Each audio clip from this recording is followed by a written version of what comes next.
Welcome to Navigating the Customer Experience. Want to improve your organization's customer service? Looking for insider tips to knock your customer socks off? Then you're in the right place. Here's your host, Yannick Grant. Welcome to Navigating the Customer Experience. On today's episode, we have with us Shep Hyken. Shep is a customer service and experience expert and the Chief Amazement Officer of Shepard Presentations. He is a New York Times best-selling author and has been inducted into the National Speakers Association Hall of Fame for lifetime achievement in the speaking profession. Shep works with companies and organizations who want to build loyal relationships with their customers and employees. His articles have been read in hundreds of publications, and he is the author of 5 books. He is also the creator of the Customer Focus, a customer service training program which helps clients develop a customer service culture and loyalty mindset. So without further delay, welcome Shep. Hey, it's great to be here. Thanks for having me. Awesome. So before we start the interview in terms of the questions, we like to, get to know our guests on a more intimate level. Could you tell us a little bit about yourself and how you got into this whole business of customer experience? Sure. Intimate, huh? Let's see where we can go with that. So my first education on customer service and experience was when I was 12 years old. I tell this story all the time. I was doing magic shows for birthday parties, and I came home, and my mom said, make sure you write a thank you note. So that was great idea. Little did I know that was customer service. My dad said, follow up a week later and thank them again with a phone call, and also ask what they liked about the magic show and find out, what were their favorite tricks and what they felt about the show. And by the way, that was also a sales tactic, because as soon as they said, hey, you are great, you would ask, well, I noticed that, little Johnny had a sister. Does she need a magic show too? And so that was all helpful. But really what I was learning is, number one, show appreciation to customers. Number two, ask for feedback. My dad actually told me that when they tell you what tricks they like, this is a good magic show. If they aren't mentioning certain tricks, as you go and do more and more shows, see if the parents aren't mentioning the same tricks or are mentioning the same tricks, and then you'll know what tricks you might want to pull out and replace to try to make better, because nobody's talking about them. I go, wow, that's great feedback. And isn't that what we do in business today? And that's why I jokingly say, but it's really no joke, that my customer service experiences started with common sense that were taught to me by my parents. And that's really where a lot of customer service falls, is in the world of common sense. So there I am, age 12, 13, 14, doing that. I worked in gas stations when I was a kid. And I'll never forget going out. I was in a self-serve station. This was while I was in college, at a gasoline station where you pumped your own gas. But it was a very cold day, and an elderly woman jumped out of her car to pump her gas. I said, ma'am, get back in the car. I'll pump your gas. It's too cold. Nice. And I pumped her gas, and the manager of the gas station, I was just a low-level employee, got upset with me for pumping her gas. And I said, well, this is the right thing to do. The woman, she could slip. She could break a hip. She could have I don't know. It was a cold day. She had to be 80, maybe 90. I don't know. And I just thought it was the right thing to do. Once again, common sense. True. So I believed in all of that. When I eventually, within that retail organization, was a region manager for the convenience stores and gas stations that we had, and eventually the station operations manager. And when they sold their company, I didn't have a job, and I decided to get into the world of professional speaking. I had a little entertainment background, and I had some business background, plus I had gone to college, got my degree, and I felt I could write a speech. And within a very short time, all the research that I was doing was, my favorite topic was in that world of customer service. So that's what I gravitated toward right away. And that was, over 30 years ago. Wow. And and here I know I don't look that old. No, you don't. See, here's the deal. When you shave your head, because I was follically impaired from a very young age. But when you shave your head, you don't see the gray hair. Ah, I see. That's a trick. Yeah. So I know I looked older because I didn't have a lot of hair when I was younger, and now that I'm older, I look younger because I don't have a lot of hair. Ah, How do you like that? Yeah, that's a pretty good strategy and technique. Yeah. So I was hired back in the early 1980s by companies like IBM and General Motors and Enterprise Rent-A-Car, Anheuser-Busch. These were my first clients. These are huge clients. And I'll never forget, to me, IBM was like one of the greatest companies and it still is a great company, don't get me wrong, but back then, I think they were the ones that were really putting customer service on the map as far as, we want to be so good at what we do that price doesn't matter. True. And of course, price always matters at some point, but when it becomes less and less relevant, it's because of the value that you offer. And many times that value is, we have a reliable product, we have unbelievable response times, those types of things. That's customer service and experience. Mm-hmm. Agreed. Amazing. So a wealth of information. You've been on this journey for probably as long as I've been on the earth. So you have way more experience. You're much younger than that. It's been.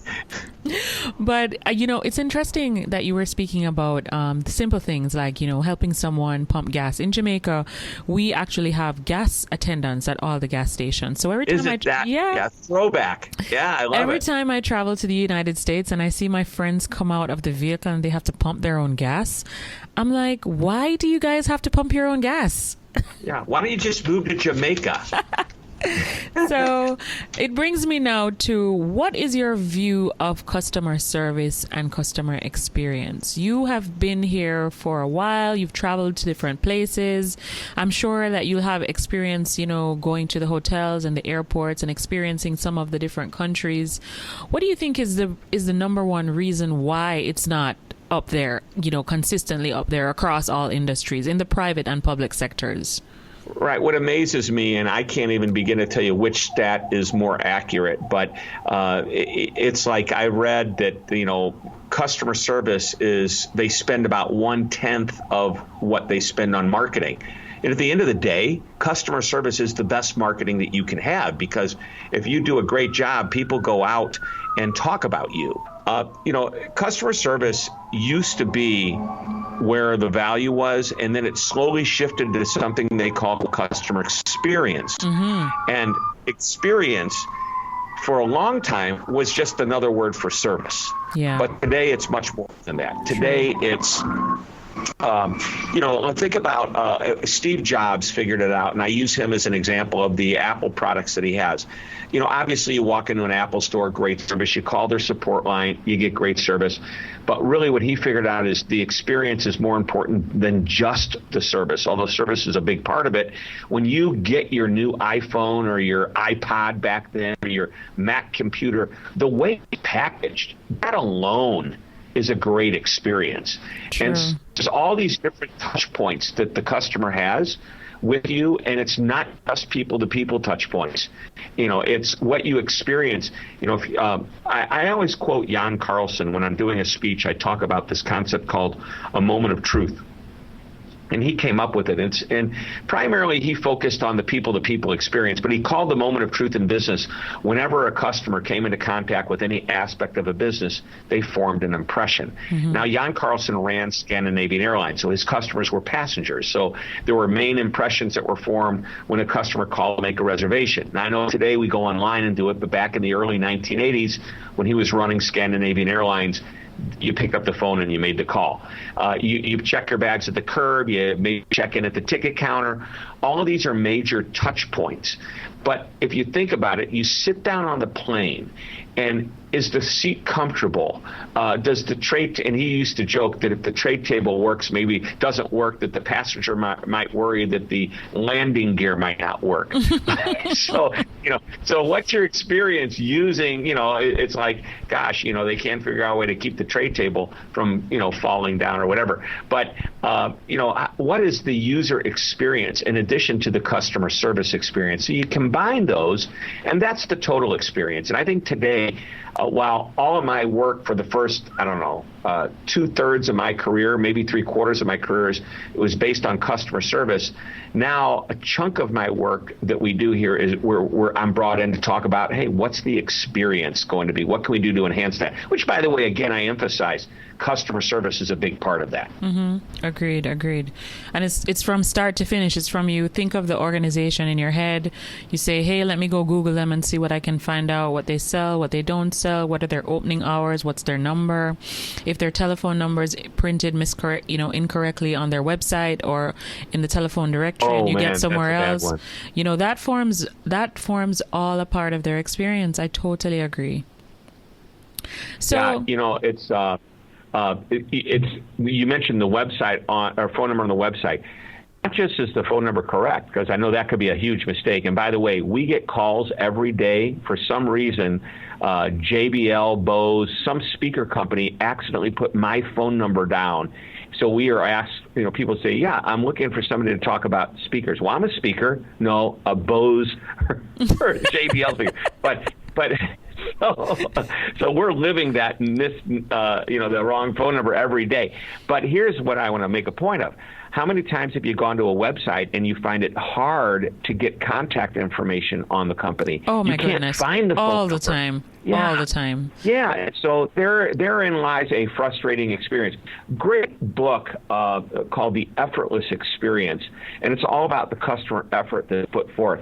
And by the way, there are certain businesses that it's not important to make it super, super easy. And if it's expensive to make it super easy, but the payback isn't there, why would you spend money? And you have to understand there is a point where, effort is, you got to stop. But to that point, you've got to be as good as you possibly can. True. So where can you create an effortless experience? And putting a phone number easily found on a website is probably one of the simplest things you can do. I think it is. As a matter of fact, that was like a blinding flash of the obvious for me when I listened to Tony Shea from Zappos speak about the fact that on all of their web pages, they have their telephone number in bold at the top of each page because they want their customers to get in contact with them.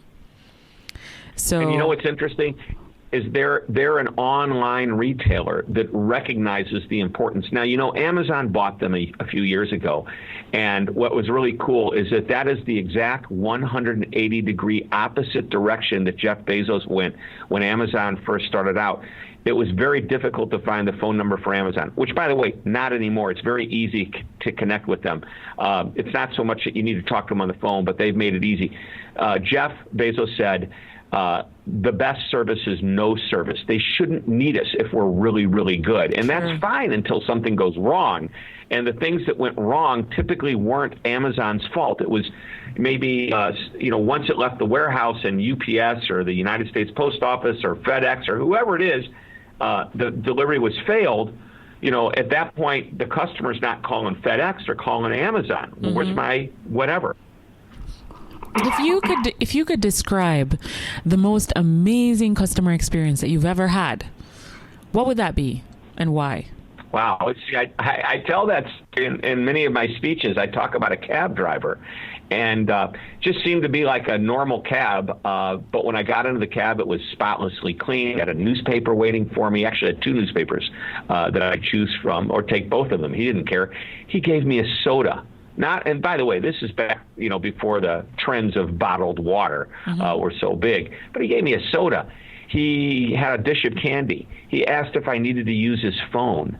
And I mean, this guy was great. He sent me a thank you note because he asked me for my business card because he said he collected business cards of the people that he drove. He sent me a thank you note after our ride. Think about that. Wow. That's amazing. Yeah, now that's a cab driver.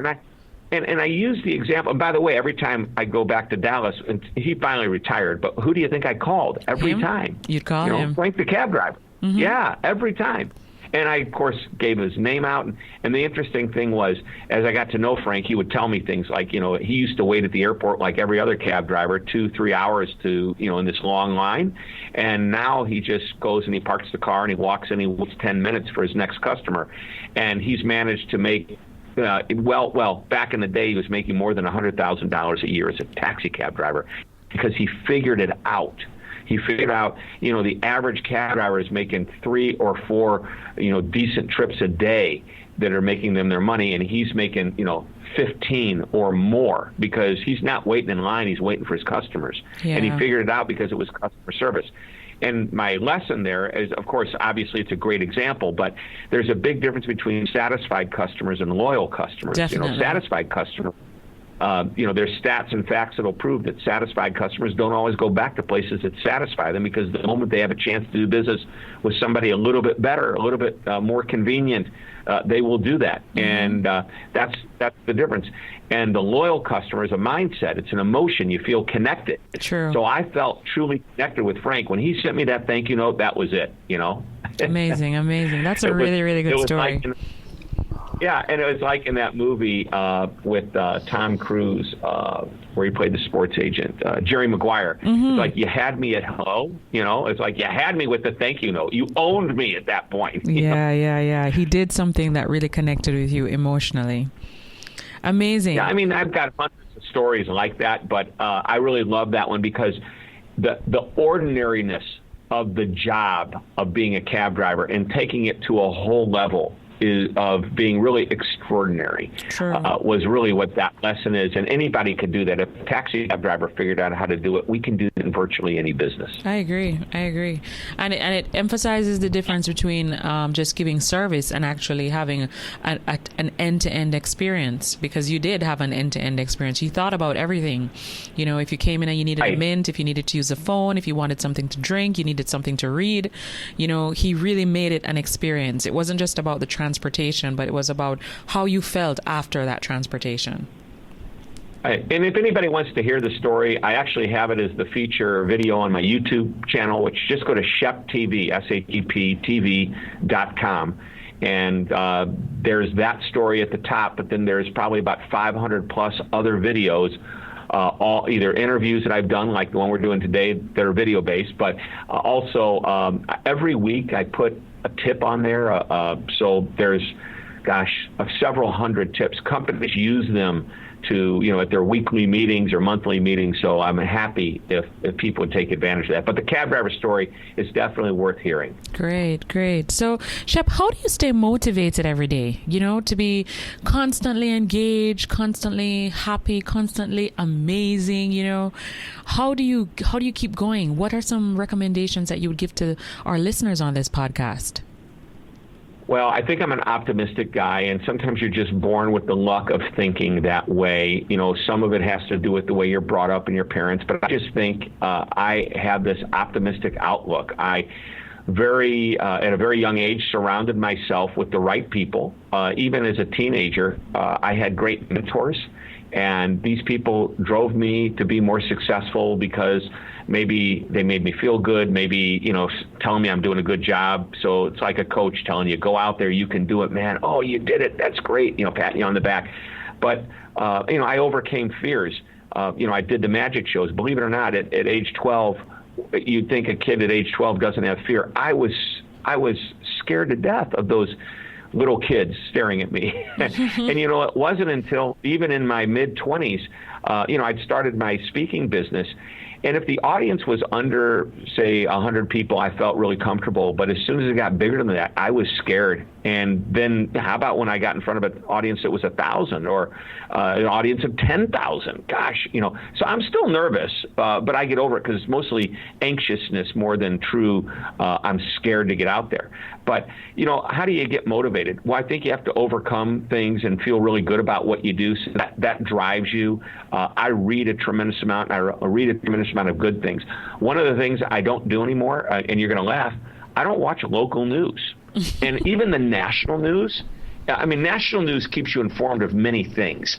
But local news, they're showing me car accidents and crime scenes. And I other than the weather and sports, I don't need that negativity in my life. I need to know the big picture things. I agree. So, and I also, I do work out quite a bit. I have fun. And by the way, that's the other thing. I think I've got really good balance. I do work very, very hard, but I also have a really good time. I've got a wonderful life. I take advantage of things when they're in front So, got a great wife, got great kids. If we're going to go to a sporting event, I soak it all in. I mean, I just love having fun. So I may work a tremendous amount of hours, but when it's time to have fun, I know how to do it. Excellent. That sounds awesome. So when you're working, Shep, what's the one online resource, tool, website, or app that you absolutely cannot live without in your business? Oh, wow. Outlook.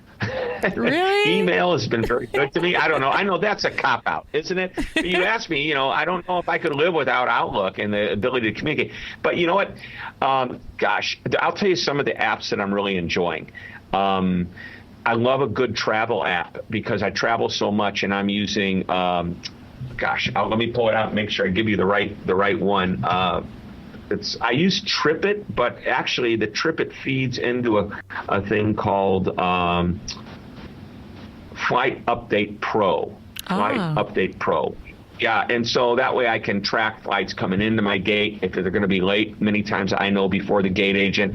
So it's because I travel a lot. That's great. Oh, and speaking of email, I just signed up for SaneBox, SANEBOX, SaneBox. And by the way, if you want to check out SaneBox, I think all you got to do is put my email address in or my name in, Shep Hyken, and both of us get a little something for. I think they give me a free month or they give the person a free month. I don't know what. But SaneBox, what it's doing is everything that's coming in my inbox, as I move it, it recognizes when I'm getting a newsletter, so it puts it in a newsletter box that I can get to later on. It actually is learning my routines, so it's putting my best emails in my inbox and putting everything else into another box, and it's unbelievably accurate. So wow. I'm having fun with that one, and they say it potentially will save you up to 12 hours a month of playing around with email. Amazing. I'm going to have to check that one out. And most of our entrepreneurs that are listeners to this podcast can definitely check it out as well. Yeah. So here's a cool thing. They have the Sane black hole. What is the black hole? If somebody subscribes me or I start getting on somebody's promotional email list or some companies, and I don't know how I got on the list, I just put it into the black hole. I will never see it again. Really? And that's a part of the SaneBox. Yeah, it's part of the SaneBox. Wow. So they give you a nice little trial period to play around with it, and then it's worth it. So I think that's a pretty cool app for a very, very reasonable price. What else is on there? I'm very excited. I got a Slingbox at home, so now I can watch Slingbox on my phone, a TV on my phone, and really where that counts is when I'm traveling on the other side of the world and my favorite sports teams are playing here in the U.S. and I want to watch them. So that's a cool app. Very cool. So we have SaneBox, we have Outlook, and we have Slingbox. Well, and Outlook, I use jokingly. I tell you rolled your eyes when I said Outlook. How about, are you familiar with BombBomb? No, I've never heard of BombBomb. Is that another... Okay, so BombBomb is really cool. BombBomb is you would think, if I want to take a video and like a short video that says, hey, thank you for having me on your show, and then send it to you, I could just, do it with the phone and say, but what happens, that attaches the video to the email. And if the video is too big, it may get blocked by your email system. So what BombBomb does is it allows you to, first of all, create a really cool template that's custom to you. And then you shoot your video and you send the email, and then the person just pushes the button. It actually plays if they're connected to the internet. It's a very cool thing. And by the way, that's the most basic use. You could have a list of 300 people, and you want to send everybody a video message. So it's like a video. It's like In Contact or something like that, but it's video based, not text based. Ah, very nice, very nice. So, and that's BOMBOM, right? BOMB. Let me make sure there's two B's in there. Let me look at it real quick. Like an explosion, bomb. Yeah, bomb. Yeah, don't talk about this on the airplane. Well, it's a good thing we're not recording on the airplane. Thank God. Can you share with us? Those are some apps that have been real helpful. Okay, awesome. Can you share with us maybe one or two books that have had the biggest impact on you? Sure. My last two books. Just kidding. Yeah, they've had financial impact. So seriously, the books that I love the most, well, I mentioned Jan Carlson. His book, Moments of Truth, that was written in the late 1980s, which the first time I ran across Jan Carlson was in an article. But he eventually went on to write the book about Moments of Truth. It's a thin little book, probably take an hour or so to read. Great little book. In my mind, one of the greatest customer service books of all time. Wow. However, my favorite book, so I gave you the runner-up, okay? My favorite book is called The Experience Economy by Jim Gilmore and Joe Pine. Oh, Joe was one of my guests last year on our podcast. Oh, my gosh. What a great book. Yes, and what a great concept. Yeah, and they use Starbucks, which today, I don't know how many years that book's been out. 10, 20 years, I don't know. It seems like today, for a company like Starbucks to maintain its relevancy in the experience space is really cool. Because, I mean, I'll make a prediction. Companies, if you think about it, go back and look at, are you familiar with Tom Peters? Yes, I am. Okay, so Tom Peters wrote a book, co-authored a book back in the 80s called In Search of Excellence. And I believe he had 50 companies or close to 50 companies that he considered the most excellent companies in the world. And if you look at it 25 years later, I don't even know if half of them made that list anymore. True. And so, for Starbucks to stay relevant, and I predict Starbucks will be relevant, their model is all about the customer, not just about coffee. That's why Amazon's been so successful. 20 years, they've been, and I love Jeff Bezos. So you can tell I'm a huge Amazon fan. When he says, we're not trying to stay a step up ahead of our competition, we're trying to stay a step ahead of the customer. Yeah. Meaning, what are we giving the customer more than they thought they were going to get them something they didn't even know? I mean, that's what Jobs did too with Apple. Give them something that they didn't even know they needed. True. And create this need, and or discover the need that the customer didn't even realize they needed, and then deliver on it. That's really what they did. So anyway, those are my two that jump out, and I mean, I'll always tell you about the experience economy. Amazing. Okay, so Tom Peters' book, Moment of Truth, and Joe Pine's book, co-authored with what was the other author? No, it was Jan Carlson's book, Moments of Truth, and then Pine and Gilmore wrote the book, Experience Economy. If you want to throw a third book in there, in the I'm going to say latter part of the 1980s, a guy named Harvey Mackay wrote a book called Swim with the Sharks Without Being Eaten Alive. And if we've got people that are out there, entrepreneurial type businesses, or anybody that's in a business where you have to build a relationship with your customer, this book is unbelievable. It's filled with so much great information, common sense information from a guy that was really doing it at the time. Very cool. So we have 3 great books, and we're going to include the links to those books in the show notes of this episode.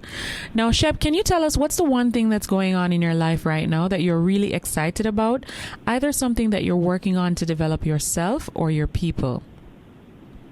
So there's two or three things. Number one is we have an amazing online group of courses based on the work that I've put into my books and what we do with our training programs and my speaking programs in person. So I'm very excited about how over the years, just a few years, that's really evolving into a major part of our business. So just if you Google my name, or you'll find it. It's thecustomerfocus.com is the website. So I'm very excited about that.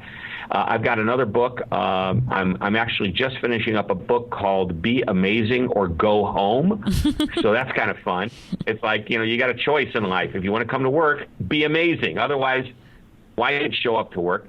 And the other book that's coming out next year is a book all about creating convenience for companies. We talked a little bit about that earlier. That's part of the experience. How convenient and easy can you make it for a customer? Because I think today, you walk into a business, you expect a certain level of customer service. That's table stakes. And for the last 20 plus 30 years or so, I've been talking about the table stakes. Now I think it's becoming common. The companies get it and understand it. Whether they execute on it is another thing. So what's the next level of delivering amazing service? And that is be more convenient than your competition. Yeah, that's true, because people are all about, getting it now. So the more convenient you can be and flexible, the better you will be in business, for sure. All right. So let's say our listeners want to connect with you after this episode. Where can they find you online? I'm everywhere. My Twitter handle is at Hyken, Hyken, and I tweet every day. Mostly what I tweet, I'll tweet things that I've written, and of course, and if we have a new video coming out. But I love reading. I read dozens of articles, if not daily, definitely weekly, and I'll say, hey, here's a great article on this. So I'm a good curator of content. So if you follow me on Twitter, if you want to connect with me directly, just go to my website, hyken.com, Hyken.com, and just, you can connect with me by filling out the form, or there's my phone number, easily found on every page. Very good. Excellent. So you're not just talking the talk, but you're walking the talk. I love it. All right. Yeah. So one of the last things we ask our guests before we wrap our episode up is, what is one quote or saying that they like to revert to, that maybe during times of adversity or challenge, they kind of, re-engage with this quote or this saying, and it helps to keep them refocused. Do you have one of those? Oh my gosh, that's I know so many quotes. I'll tell you some of my favorites, by others. I love Jiminy Cricket, who said, "Let your conscience be your guide." Nice. That's a good one. Yeah. In business, when I'm up against somebody who's, getting ready, they're upset about pricing, or maybe I'm upset that something's a little bit more expensive than I thought it was going to be. I always remember what Aldo Gucci said. Gucci, from the famous Gucci stores, with all the expensive merchandise. He said, quality is remembered long after price is forgotten. True. That is true. And so when I think about business in general, it's not just the quality product, it's the quality service and experience, which is why that's even though I didn't write it, I think it's a mantra that we should all subscribe to. We deliver the best part of the quality, an experience. Everything does what it's supposed to do. Great people. People aren't going to be so concerned about the price. True. Very true. All right. Well, thank you so much, Shep. I know we had many challenges in trying to get this interview up and going, but we finally did. And you shared a wealth of information with us, information that is priceless. We could not even begin to thank you for taking the time to share all of this information with us. And we just want to extend our deepest gratitude. I want to come down to where you live, because that is a beautiful place, especially in the wintertime compared to St. Louis. And I want to sit out there on the beach and hang out with you, and we'll do this again face to face. That sounds like a plan. I may just arrange it for October, when we have National Customer Service Week. Oh, there you go. It'll be hard to get me down there, though, for a long period of time. That's a busy week for me. Oh, wow. I can imagine. But thank you so much. I really appreciate you taking the time to spend with us and just going through all of these wonderful experiences that you've had. My pleasure. Thanks for having me on your show. All right, Shep. So thanks again. I'm your host, Yannick Grant. We really appreciate your support of this podcast. Are you ready to grow your business even more, or improve your leadership skills, or train your team members in the art of customer service? Give us a call at 305-848-0815 or visit our website at www.yannickgrant.com. That's YANNIQUEGRANT.com. Remember, 305-848-0815 or visit our website at yannickgrant.com. Our new online course, Mastering Customer Experience and Increasing Your Revenue, is now available. The link for this will be on the show notes of each episode starting September 7, 2016. The first 2 modules are free, so hop on over, have a look, and take the steps to increase your revenue. Thanks for listening. For more awesome resources to take your customer service game to another level, head over to navigatingthecustomerexperience.com. See you next time.